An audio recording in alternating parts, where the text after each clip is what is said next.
Qui est Jésus? Alors c'est vrai que le mois dernier, je vous ai proposé de commencer une série d'études sur le livre de Marc. Donc on avait commencé avec l'introduction du livre de Marc, où de cette introduction, Marc nous présente Jésus-Christ comme le Fils de Dieu, comme étant l'auteur de la plus bonne, la plus merveilleuse des nouvelles, cette bonne nouvelle, l'Évangile, qui a fait irruption dans notre monde.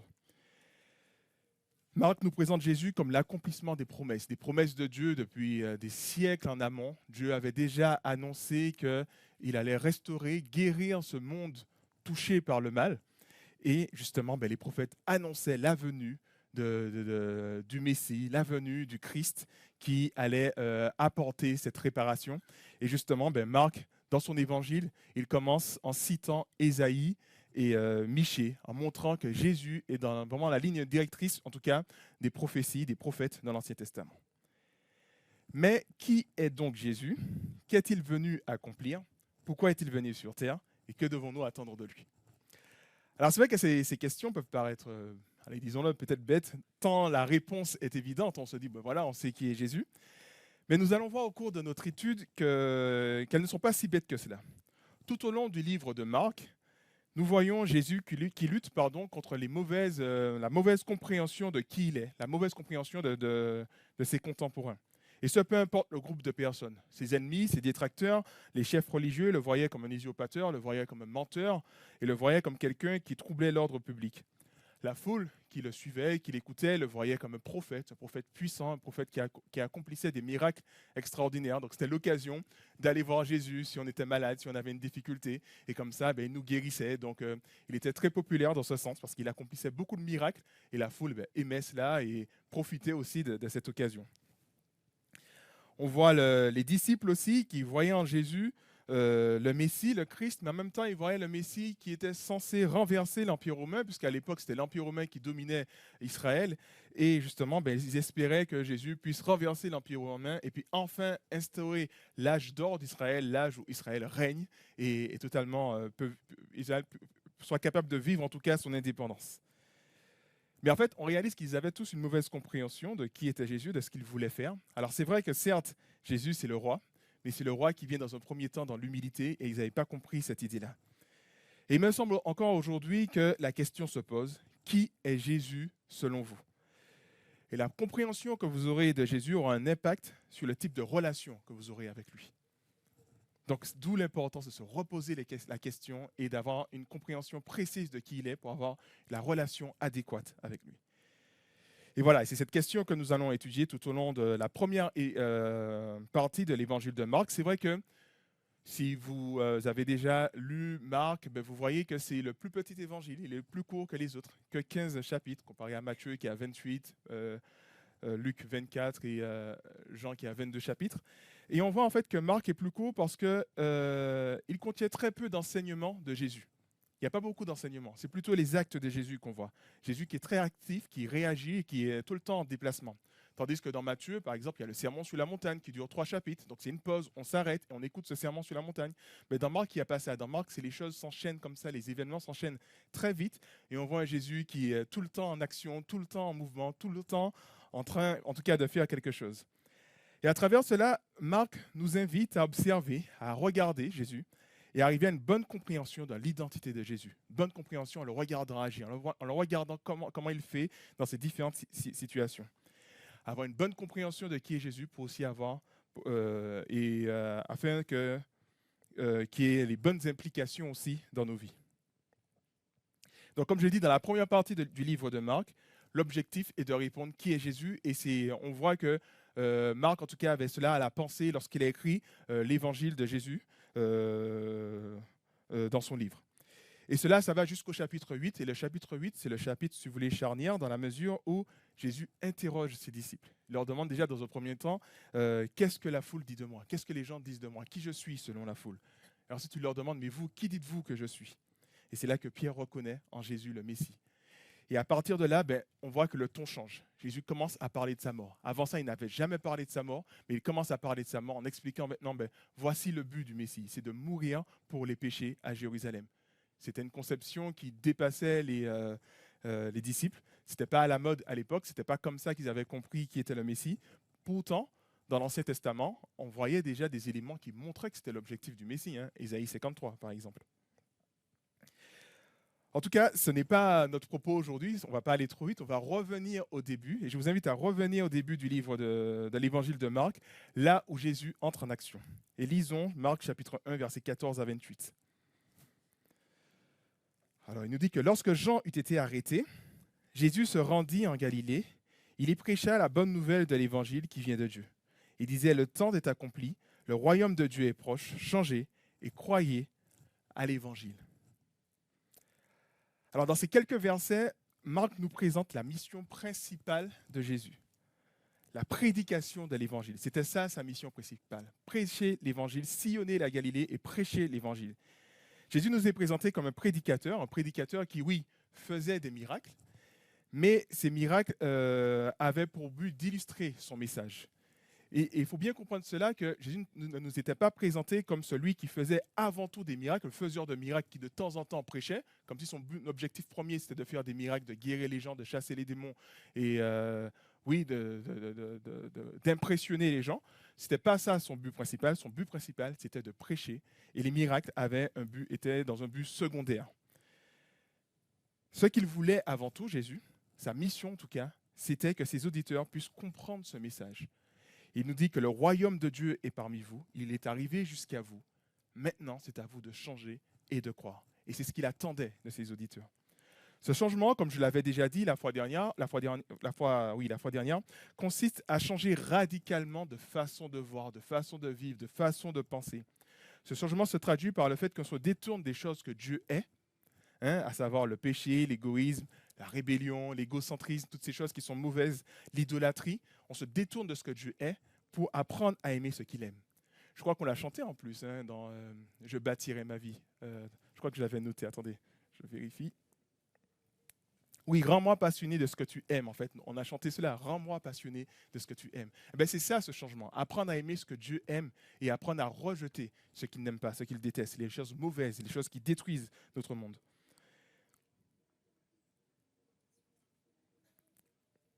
Croire à l'évangile, puisqu'il nous demande de changer et de croire, croire à l'évangile, ce n'est pas simplement croire que l'évangile est vrai. Nous savons, c'est vrai que croire quelque chose ne va pas forcément avoir un impact dans nos vies. Par exemple, on sait que manger trop de sucre, ce n'est pas forcément bon pour la santé, mais ça ne nous empêche pas des fois de manger trop de sucre. Alors qu'on le sait, on a compris, c'est clair pour nous, il y a les affiches qui nous le disent, mais pour autant, ça nous arrive de manger trop de sucre alors qu'on sait que ce n'est pas bon pour la santé. Donc croire, savoir quelque chose, ce n'est pas suffisant. En fait, le mot utilisé en grec, c'est pistéo, et pistéo veut dire bien plus que savoir quelque chose ou être d'accord avec quelque chose, mais il ajoute l'idée de confiance, avoir confiance dans ce qui a été dit, de s'appuyer sur cette chose. Et en fait, pistéo donne une connotation, donne un sens, si vous voulez, de relation, de confiance, de dépendance. Et Jésus, lorsqu'il nous invite à croire à l'évangile, à croire à son message, c'est de lui faire confiance, d'avoir cette relation de confiance et que cela puisse réellement changer quelque chose. Pas simplement croire que c'est vrai, mais que cela ait vraiment un impact dans nos vies. Avoir vraiment s'appuyer, se reposer sur l'évangile. Alors on comprend par là que nous ne sommes pas appelés à mériter l'évangile, mais à croire et à avoir confiance en cette bonne nouvelle, qui nous dit simplement, cessez de chercher le bonheur par vous-même, cessez de faire tous vos efforts pour connaître la plénitude. Et c'est donc un appel à changer de comportement, changer et croyez. Changez et croyez parce que le royaume de Dieu est déjà là, tout ce dont vous avez besoin est déjà là, et arrêtez de chercher ailleurs. Donc changez de comportement, arrêtez d'essayer de vous débrouiller par vous-même et tournez-vous vers l'évangile, tournez-vous vers cette bonne nouvelle et croyez fermement cette bonne nouvelle.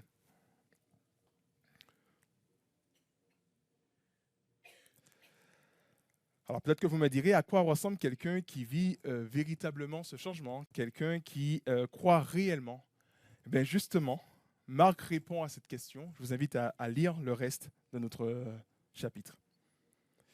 Il nous dit, un jour, comme il longeait le lac de Galilée, il vit Simon et André, son frère. Ils lançaient un filet dans le lac, car ils étaient pêcheurs. Jésus leur dit, suivez-moi, et je ferai de vous des pêcheurs d'hommes. Ils abandonnèrent aussitôt leur filet et le suivirent. Poursuivant son chemin, il vit un peu plus loin Jacques, fils de Zébédée, et Jean, son frère. Eux aussi, ils étaient dans leur bateau et réparaient les filets. Aussitôt, il les appela. Ils laissèrent Zébédée et leur père dans le bateau avec ses ouvriers et suivirent Jésus.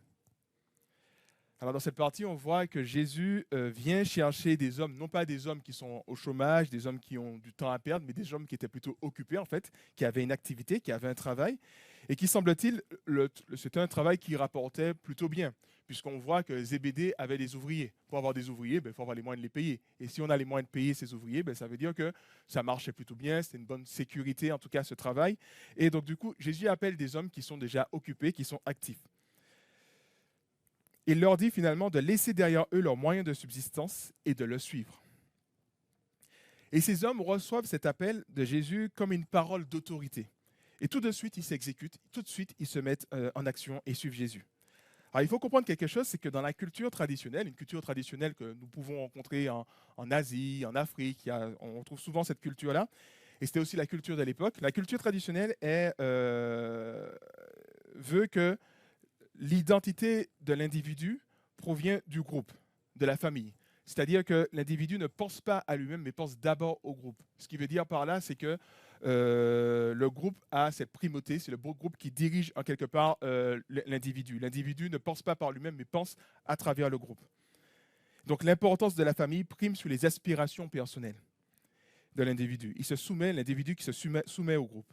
Et ici, nous voyons que Jésus, qui appelle Jacques et Jean, il les appelle à quitter leur père, à quitter finalement le père, la famille, et à le suivre. Jésus leur dit par là que je veux passer avant votre famille. Je veux avoir l'autorité absolue sur vos vies, de telle sorte que vous soyez prêts à tout abandonner pour moi. Alors pour nous, dans notre culture plutôt individualiste, c'est pas le groupe qui prime, mais c'est plutôt nos aspirations personnelles, ce que nous voulons, ce que nous souhaitons.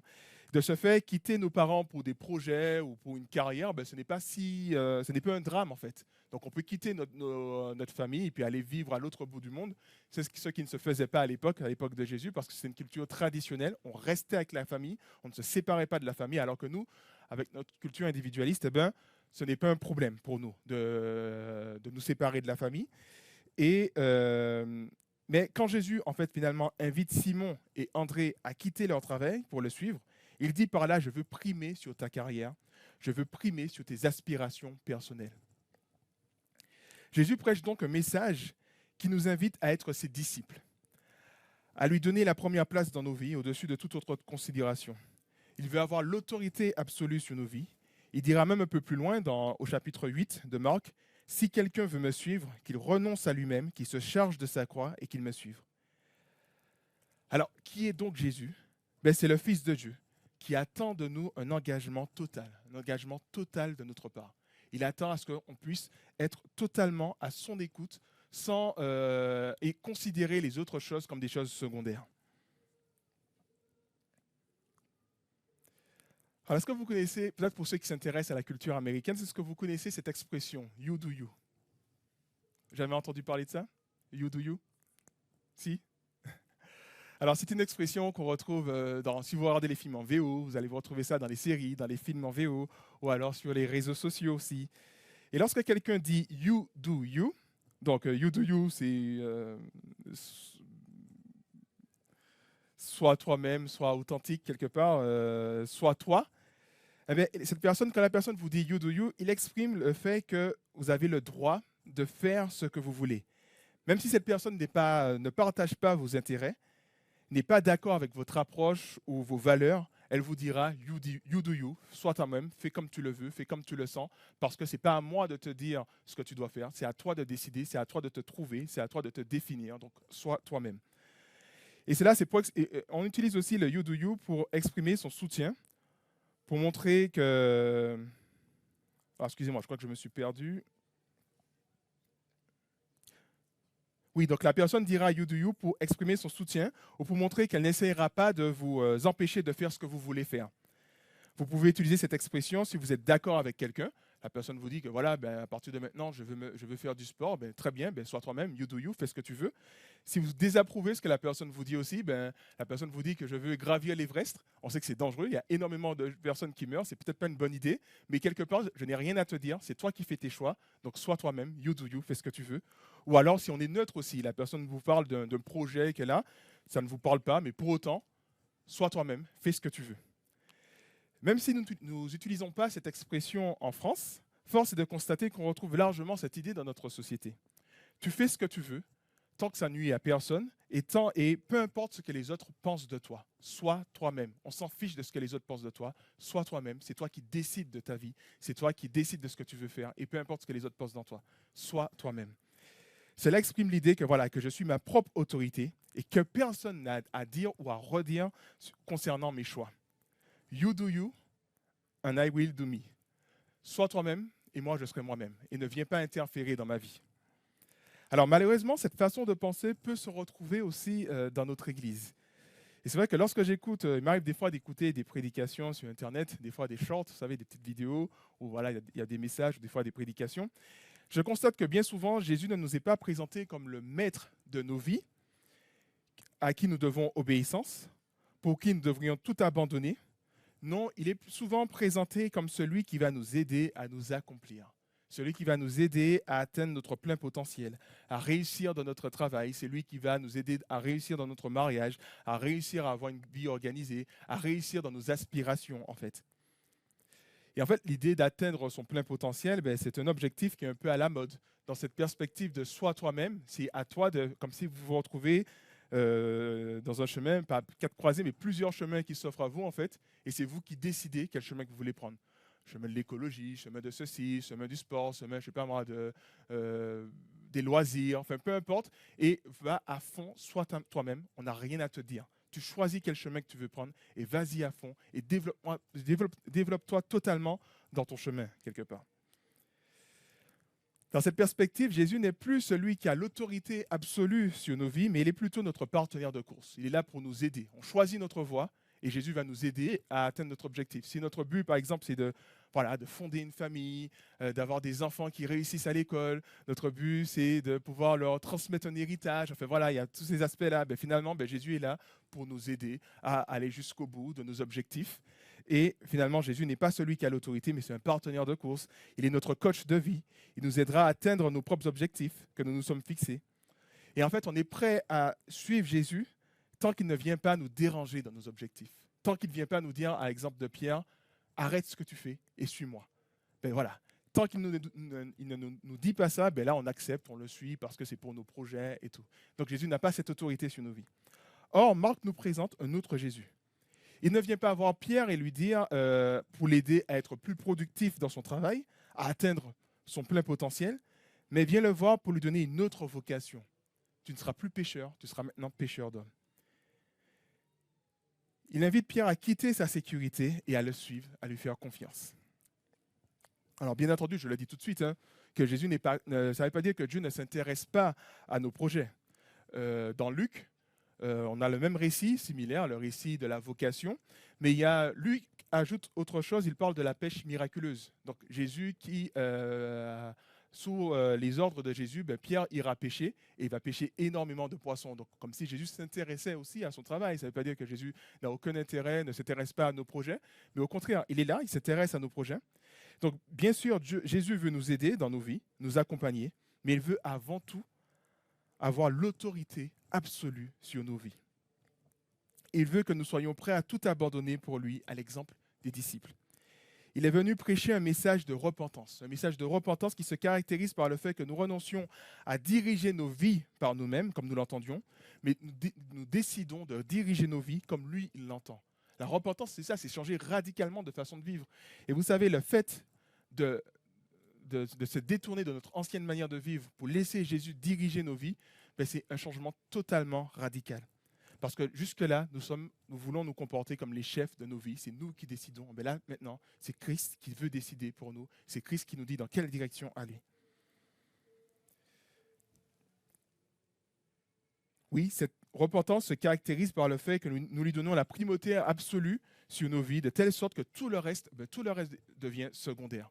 Toutes les autres choses deviennent secondaires parce que c'est Christ qui a la primauté. C'est Christ qui a la première place. Et le message qu'il annonçait, son objectif, c'était d'annoncer ce message-là. Pas un message de « je vais être ton pote, je vais t'aider à réussir dans tes objectifs, je vais t'aider à atteindre ton plein potentiel, je vais t'aider à trouver une femme pour te marier, je vais t'aider à faire ceci, à trouver un travail ou quoi que ce soit comme cela ».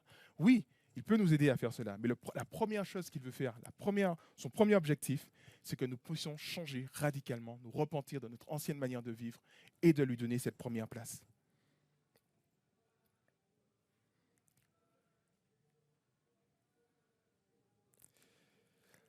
Alors peut-être me diriez-vous, mais qu'est-ce qui lui donne ce droit sur nous? Pourquoi devrions-nous nous soumettre à son autorité? Lisons les versets suivants pour trouver des éléments de réponse à ces questions. Alors après avoir rencontré les disciples, ils se rendirent à Capernaum le jour du sabbat. Jésus entra dans la synagogue et se mit à enseigner. Ses auditeurs étaient profondément impressionnés par son enseignement, car il parlait avec une autorité que n'avaient pas les spécialistes de la loi. Il se trouvait juste là, à ce moment-là, dans leur synagogue, un homme qui était sous l'emprise d'un esprit mauvais. Il se mit à crier « Que nous veux-tu, Jésus de Nazareth? Es-tu venu pour nous détruire? Je sais qui tu es. Tu es le Saint, envoyé par Dieu. » Mais de ton sévère, Jésus lui ordonna « Tais-toi et sors de cet homme. » Alors l'esprit mauvais secoua l'homme de convulsion et sortit de lui en poussant un grand cri. Tous furent saisis de stupeur. Ils se demandaient entre eux « Que se passe-t-il » Voilà un enseignement nouveau et donné avec autorité. Il commande même aux esprits mauvais et lui obéissent. Aussitôt, sa réputation se répandit dans toute la Galilée. Alors, dans cette section, nous voyons Jésus qui enseigne, un enseignement qui ne laisse pas ses auditeurs indifférents. Et à 2 reprises, l'accent est mis sur l'autorité de son enseignement, une autorité supérieure à tout ce que l'Assemblée avait déjà entendu. Versets 22 et verset 27, à plusieurs reprises, on parle de cette autorité de Jésus. Et remarquons qu'ils n'étaient pas simplement impressionnés, mais ils étaient profondément impressionnés par l'autorité de Jésus. C'était quelque chose de totalement nouveau. C'était du jamais vu pour eux. Ils n'avaient jamais entendu quelqu'un parler comme cela. Ils se disent, mais qui est cet homme? Mais d'où il sort? Est-ce que c'est un extraterrestre? On n'a jamais vu quelqu'un parler comme ça. Et pourtant, on connaît des spécialistes de la loi. Pourtant, on connaît des théologiens super calés, qui connaissent bien la parole de Dieu. Mais on n'a jamais vu quelqu'un parler comme ça. Alors, qu'est-ce que Jésus enseignait au juste? C'est vrai qu'on aurait bien aimé être là pour l'entendre, n'est-ce pas? Alors, nous avons la réponse au verset 15, en fait. Il enseignait l'évangile. C'était ça sa mission. Il était en train d'enseigner l'évangile.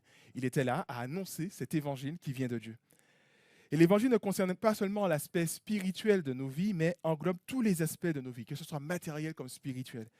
L'évangile se présente comme la meilleure réponse en ce qui concerne nos besoins. En ce qui concerne la question, par exemple, identitaire, qui sommes-nous? C'est une question qu'on s'est toujours posée depuis que l'humanité existe. On s'est toujours posé cette question, mais qui sommes-nous? Et on essaie de se définir par toutes sortes de choses, par nos capacités, parce qu'on est intelligent, parce qu'on est ceci, parce qu'on est cela.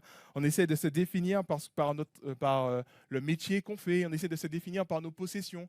On essaie de trouver une identité, de trouver une stabilité dans nos vies.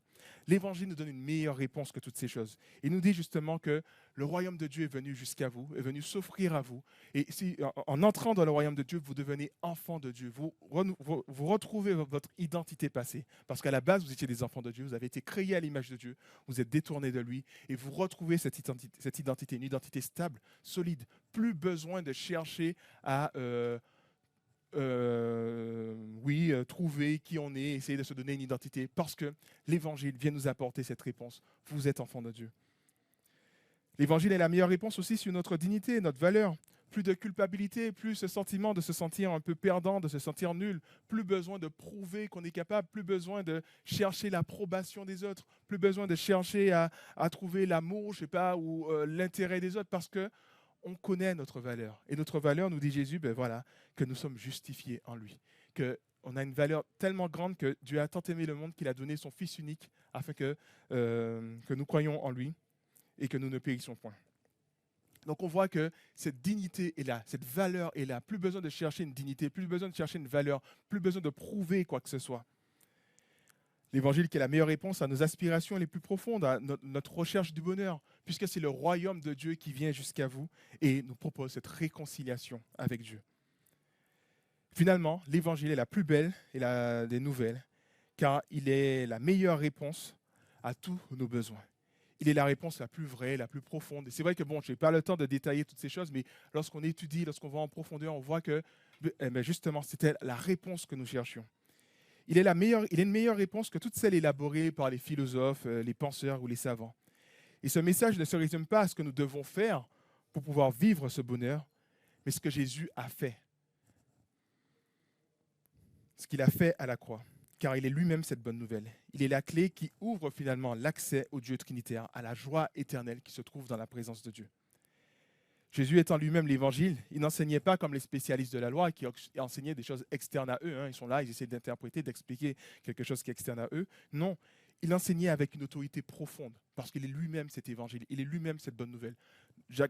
Marc nous dit qu'ici commence l'évangile de Jésus-Christ, la bonne nouvelle de Jésus-Christ, la nouvelle concernant une personne, Jésus-Christ. Et Jésus-Christ est cette bonne nouvelle. Le théologien Tim Keller nous fait remarquer dans son commentaire sur ce passage que le mot autorité qui est utilisé en ce qui concerne Jésus a la même racine que le mot auteur. La même racine que le mot auteur. Ainsi, son auditoire était profondément impressionné car il sentait que Jésus leur expliquait l'histoire de leur vie en tant qu'auteur. Il parlait comme celui qui connaissait parfaitement l'être humain. Comme celui qui, ayant créé l'homme, disait la vérité sur nous. Il parlait avec pertinence, il parlait avec précision, parce que justement, il nous connaît, il nous a créés, il nous a façonnés. Et de ce fait, on ressentait une certaine autorité dans ce qu'il disait. Jésus impressionnait ses auditeurs car il leur montrait à travers son message qu'il a le pouvoir et l'autorité de dire ce que nous devons faire. Et en fait, Jésus, je peux vous donner un exemple, c'est comme si finalement vous voyez une machine, vous ne savez pas comment elle fonctionne, alors vous pouvez demander à quelqu'un de vous expliquer, mais la personne qui a le plus de crédit, la personne qui a l'autorité vraiment d'expliquer quel est le fonctionnement de cette machine, c'est la personne qui a conçu cette machine. Jésus se présente comme celui, le Créateur, et celui qui nous connaît parfaitement. Il nous annonce un évangile qui répond parfaitement à nos besoins. Et donc les auditeurs écoutent, se disent, mais waouh, mais qui est cet homme? On n'a jamais entendu quelqu'un parler comme cela. Parce qu'il nous connaît parfaitement, il sait profondément ce que nous avons besoin.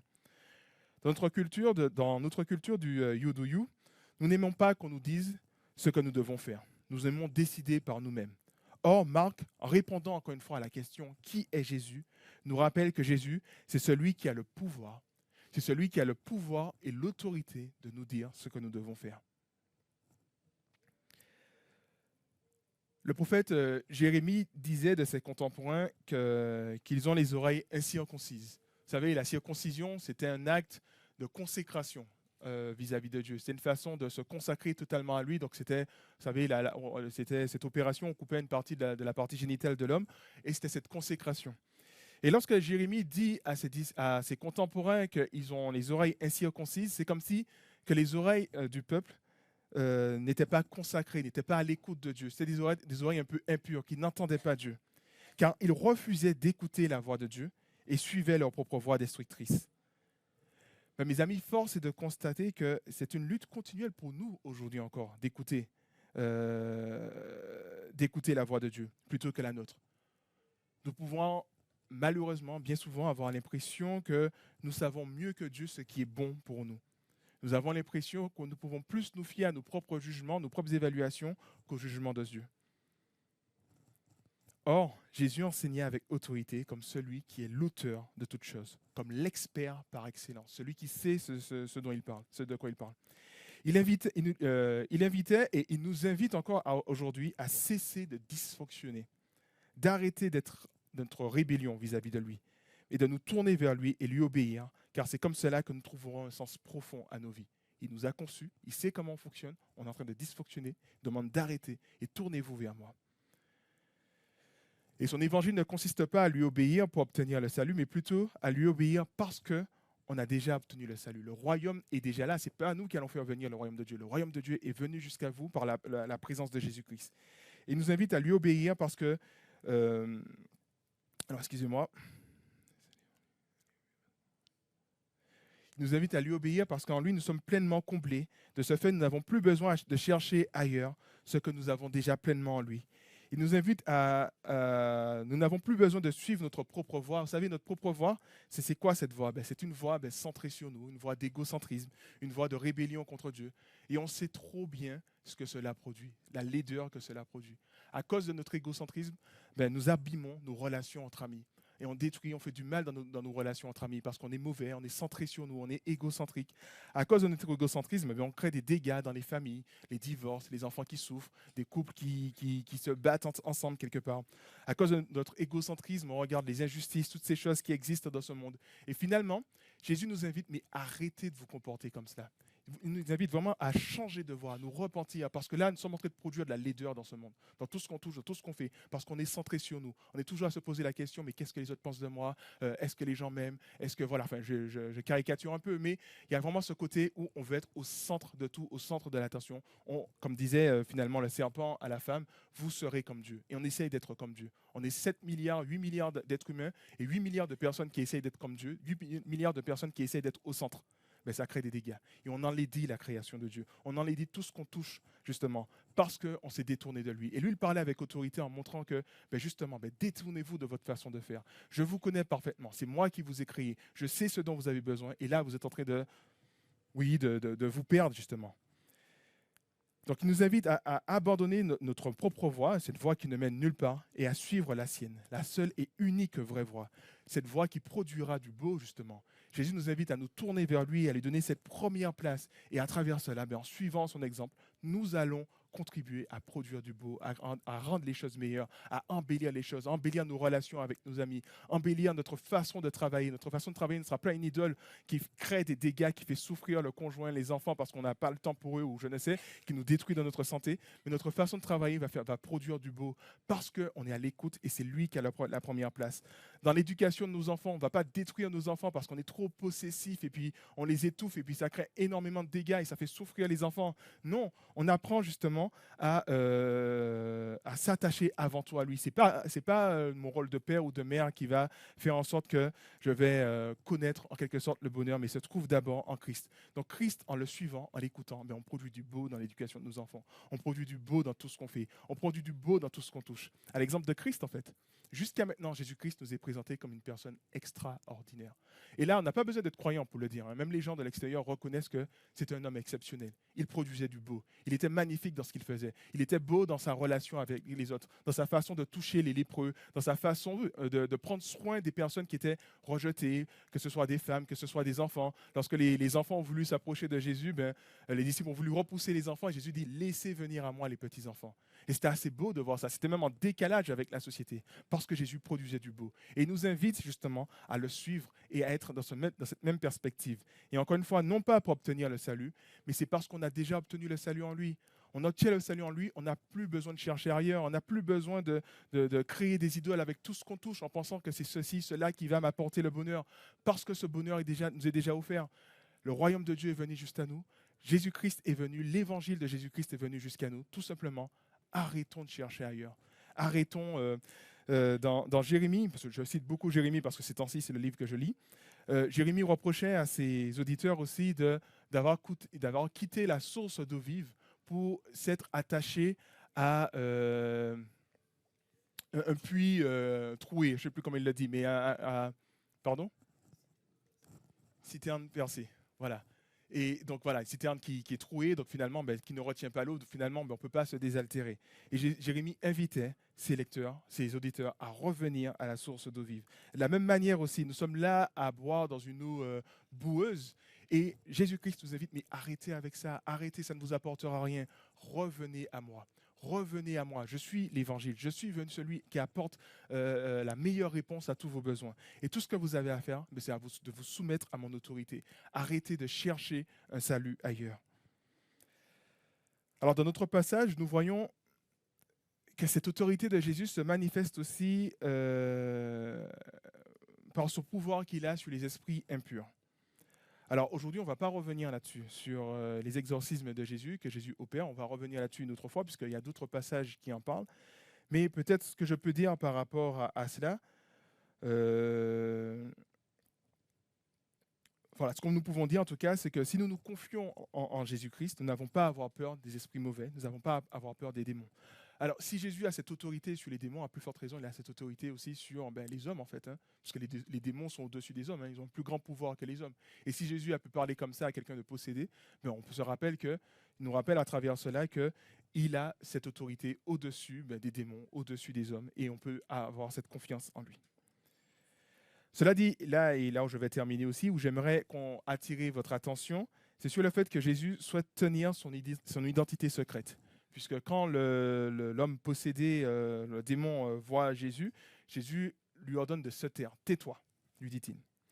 Et comme je l'avais dit précédemment, Jésus ne voulait pas qu'on ait une mauvaise compréhension de lui, de qui il est. Le titre de Messie avait une connotation trop politique et guerrière à l'époque. Au lieu de dire directement qui il a préféré se révéler petit à petit au cœur, par son enseignement, par ses œuvres justement, afin que chacun puisse arriver à une bonne compréhension de qui il est et adopter le comportement adéquat vis-à-vis de Christ. Aujourd'hui, nous avons vu un Jésus qui annonce un message de repentance, de changement, qui se manifeste par le fait de le suivre en fait, de lui donner cette première place, quitte à tout abandonner pour lui. Il nous invite à considérer toute autre chose comme des choses secondaires comparées à lui. C'est lui qui veut cette première place dans nos vies. Il est celui qui parlait avec autorité, en tant qu'auteur, en tant que créateur. Il connaît parfaitement l'être humain et en tant que spécialiste, il annonçait un évangile qui est la meilleure réponse à tous nos besoins. Il savait viser le mille, il savait exactement ce dont on avait besoin parce que c'est lui notre créateur. Il nous invite à intégrer le royaume de Dieu. De ce fait, nous devons renoncer à rechercher notre salut ailleurs, en le reconnaissant comme notre maître en fait, le reconnaître comme le maître de nos vies et à placer notre foi en lui, notre confiance en lui en tant que sauveur. Qui est Jésus? En tout cas, dans ce qu'on a vu là, c'est celui qui a l'autorité absolue. C'est celui qui a le droit de nous dire ce que nous devons faire. C'est celui qui veut être notre maître. C'est celui qui nous appelle à la repentance, à renoncer à notre ancienne manière de vivre et à le suivre. C'est celui qui nous appelle à avoir cette foi en lui, cette confiance en lui, nous reposer en lui, parce que c'est lui qui va tout accomplir et c'est lui qui va répondre à nos besoins.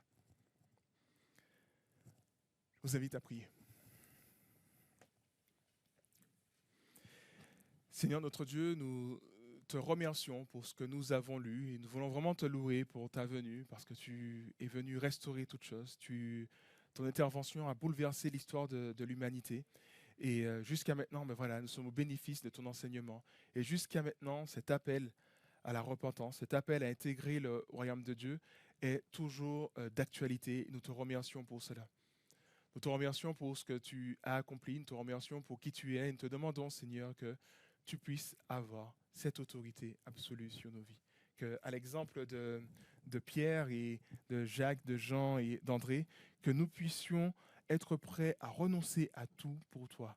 Que nous puissions te reconnaître comme notre trésor profond, celui qui est notre bien le plus précieux, celui à qui on veut s'attacher, avec qui on veut rester. Donc Seigneur, je te prie vraiment de nous aider à cela. Et comme je l'ai dit, force est de constater que nous avons tendance à te résister, nous avons tendance à vouloir croire que nous savons mieux que toi ce qui est bon pour nous. Tu nous montres encore une fois que tu parlais avec autorité, en tant qu'auteur, en tant que spécialiste. Tu sais ce dont tu parles parce que c'est toi qui nous as créés. Et je te prie, Seigneur, que nous puissions apprendre à te faire confiance, nous puissions apprendre à nous tourner vers toi, Seigneur, et te laisser cette première place dans nos vies. Je te prie que tu ne sois pas notre coach, notre copain, notre ami, notre partenaire de course, mais que tu sois plus que cela, que tu sois vraiment le maître absolu de nos vies, Seigneur, parce que c'est ce que tu attends de nous. C'était ton message, c'était ce que tu as annoncé, c'était ton objectif, que nous puissions nous détourner de notre façon de vivre et te donner cette place prioritaire dans nos vies, Seigneur. Alors, je te prie d'agir en ce matin. Nous avons entendu ta parole, nous avons lu ta parole, Seigneur, et je te prie de faire ton œuvre dans nos cœurs. Je te prie au nom de Jésus. Amen.